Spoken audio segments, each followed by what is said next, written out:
This is a download from BBC Learning English. To find out more, visit our website. 6 Minute English. From bbclearningenglish.com. Hello, welcome to 6 Minute English. I'm Neil, and joining me is Rob. Hello. Today, we'll be discussing whether wearing high-heeled shoes is a fashion statement or a sign of oppression. And by that, I mean something you have to wear because someone has told you to. Now, Neil, whatever style of shoe you choose to wear, it's good to polish them and keep them looking shiny and new. But one man from India called Vikrant Mahajan set the Guinness World Record for polishing the most shoes. Do you know how many pairs he polished in 8 hours? Was it A, 151 pairs, B, 251 pairs, or C, 351 pairs? Well, if it was me, it would be no more than one pair, but as it's a world record, I'm going to go for 351 pairs. Hopefully, you'll give me the answer later, but let's focus now on high heels. Yes, it's a style of shoe worn by women around the world. But why do millions of people choose to walk on strange, stilt-like shoes? Studies have suggested wearing high heels can lead to damage to the muscles and skeleton. But despite this, they are worn to look professional in the workplace or for glamour, a word to describe the quality of looking fashionable and attractive. And of course, they're associated with female glamour, which is something Tim Edwards, Honorary Fellow in Sociology at the University of Leicester, has been talking about on the BBC Radio 4 programme Thinking Aloud. Here he is describing why he thinks that is.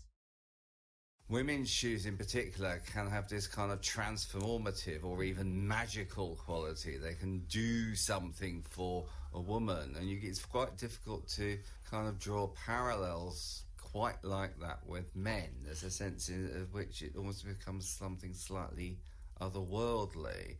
However one views it as something which is a kind of act of subordination or an act of empowerment, etc., there is a sense in which your experience is changed. You are suddenly raised 3, 4, 5, 6 inches higher. Your balance is altered. Your experience is transformed. So, he describes high heels as having a magical quality. He uses the word transformative, meaning a great improvement or positive change, so they transform or improve how someone looks. Well, they do make you taller, and that can make you feel more powerful or important. Tim even said it becomes otherworldly, an adjective to describe belonging to an imaginary world rather than the real world. Magical shoes do sound otherworldly, but Tim also mentioned that wearing high heels could be seen as an act of subordination. That's making someone do something to give them less authority or power. Well, I guess that's only if you're forced to wear them. But there's another interesting point here. Men don't have a style of footwear that can define them. Yes, it's just sandals for you and sports trainers for me. In fact, Tim Edwards says it's difficult to draw parallels with men's shoes. When you draw parallels between two distinct things, it means you highlight the similarities. But here he's saying it's difficult to find similarities. Men have nothing special to wear on their feet. Of course, there's nothing to stop men wearing high heels. Although, personally, I don't think I'd be able to keep my balance. But Tim Edwards suggests it will be viewed with suspicion. Let's hear what he has to say. I think the issue with men and footwear is that if you think of more contemporary culture, I mean, the guy who kind of wears overly flamboyant shoes or shoes which are not kind of black, brown or flat is viewed with a degree of suspicion, either in terms of his sexuality or in terms of his work ethic or in terms of his kind of general moral, his moral standards in other kinds of ways.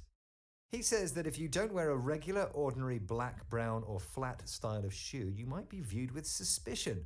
Men who wear shoes that are flamboyant, that's brightly coloured and that attract attention, have their sexuality or their attitude to work judged. He mentions someone's work ethic. That's the belief that working hard is morally right. A man who wears flamboyant shoes may have a different attitude to work. Sounds like quite an old-fashioned view. It does. And let's hope people don't judge you when you go out wearing your sandals and socks. But now, how about giving us the answer to the question you set earlier? Yes, I told you about Vikrant Mahajan, who set the Guinness World Record for polishing the most shoes. I asked if you knew how many pairs he polished in 8 hours. And I guessed 351 pairs. Come on, was I right? I'm afraid not, Neil. The answer was 251 pairs. It's still quite a lot. That's 502 individual shoes. And I'm not sure if he actually got paid for doing it. Right, let's polish up some of our English vocabulary and remind ourselves of some of the words we've discussed today, starting with oppression. Oppression is when you're forced to do something by someone more powerful. We talked about glamour, a word to describe the quality of looking fashionable and attractive. Our next word was transformative, meaning a great improvement or positive change. Otherworldly is an adjective to describe belonging to an imaginary world rather than the real world. It's magical or special. We also discussed an act of subordination. That's making someone do something to give them less authority or power. To draw parallels is an idiom meaning to highlight the similarities between two distinct things. And we mentioned flamboyant. That describes someone or something brightly coloured and that attracts attention. Finally, we talked about work ethic. That's the belief that working hard is morally right, something that both Neil and I have. And that brings us to the end of the programme. Don't forget to visit our website, bbclearningenglish.com. Bye for now. Bye-bye. 6 Minute English from the BBC.